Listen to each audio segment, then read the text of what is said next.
BULO ya ake yi ne? Ka zo ka rike ni ina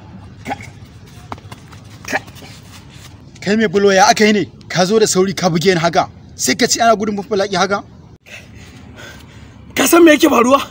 Daga cikin gari nake. Yau kwana 190 ana mana ruwan sama. Kullun ruwa ake a cikin gari. Hina na to nan domin samu gurin fake. Kuma ka san menene ma bugu da ƙari? Idan ka sha ruwa mai sanyi to ya ma sartsi a makogoro. Cikin garin nan dole baro cikin garin nan saboda cikin garin nan da kake gani kura ne a cikin garin nan butu kana gudu ruwa na binka yanzu nan gudu da ne sai da ne gudu akalla ba kasar ba sama da kilomita 100. Let's go!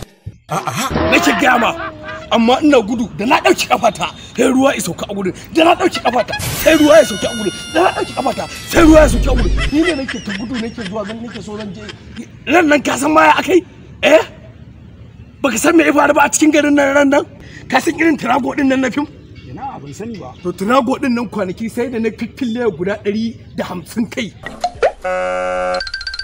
Let's go a cikin nan garin na yayyanke musu kai to ni yanzu haka na gaji dole nan zan dawo a nan zan dangi zama ina huta ta nan ita ce malafata nan ce gurin bukewa ka sika da akan na buge ka to dan Allah kai hakuri ni kai hakuri to me daji Ta za a ka zo ka buge ni ka ce kuma na yi hakuri. Wannan magana ni zaka ce na yi hakuri? Ƙarya kake makarecin banza makarecin wofi. a wani bakin duk abin da na gaya ma ni makareci ne. Ƙarya kake.